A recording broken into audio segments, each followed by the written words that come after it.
Hello friends, നമുക്ക് ചക്ക കൊണ്ട് എങ്ങനെയാണ് ഉണ്ണിയപ്പം ഉണ്ടാക്കാൻ നോക്കാം കേട്ടോ. അതിന് സാധാരണ നമ്മൾ പച്ചരി വെള്ളത്തിലിട്ട് വെച്ചിട്ടുണ്ട്.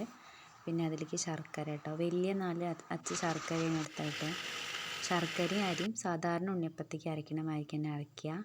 പിന്നെ ചക്ക വരട്ടി നമ്മൾ വെച്ചുകൊണ്ട് ആ വരട്ടിയ ചക്ക കേട്ടോ അതിലിടുന്ന. അതിൽ ശർക്കര അത്യാവശ്യം ഉള്ളതുകൊണ്ടാണ് നമ്മൾ 4 ശർക്കര എടുത്തത് കേട്ടോ.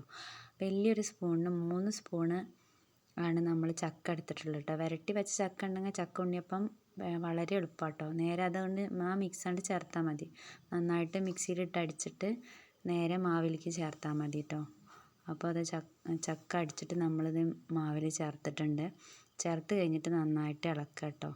നന്നായിട്ട് ഇളക്കിയതിന് ശേഷം നമ്മൾ കൊട്ടത്തേങ്ങ ഉണ്ടെങ്കിൽ കൊട്ടത്തേങ്ങയാണ് ഇടൽ. പക്ഷേ കൊട്ടത്തേങ്ങ ഇല്ലാത്തതുകൊണ്ട് നമ്മൾ തേങ്ങ മൂപ്പിച്ചിട്ട് പച്ചത്തേങ്ങ മൂപ്പിച്ചിട്ട് ചൂടാറിയതിന് ശേഷം നമ്മളിതിലിട്ട് നന്നായിട്ട് ഇറക്കുക. ഏലക്കായ് പൊടിച്ചിട്ടിട്ടുണ്ട് കേട്ടോ അതിൽ. എന്നിട്ട് ഇതാ മാവ് പറന്ന് നമ്മളിത് അടുപ്പത്ത് വെച്ചു. ഇതാ സോഫ്റ്റ് ഉണ്ണിയപ്പമായി. നല്ല പഞ്ഞി പോലെയുള്ള ഉണ്ണിയപ്പമാണ് കേട്ടോ. അപ്പോൾ ചക്ക വരട്ടി വെച്ച് കഴിഞ്ഞാൽ ഉണ്ണിയപ്പം ഉണ്ടാക്കാൻ വേഗമുണ്ട്. നമുക്ക് എപ്പോൾ വേണമെങ്കിലും ഉപയോഗിക്കാം. നല്ല സോഫ്റ്റ് ഉണ്ണിയപ്പം റെഡി ആയിട്ടോ.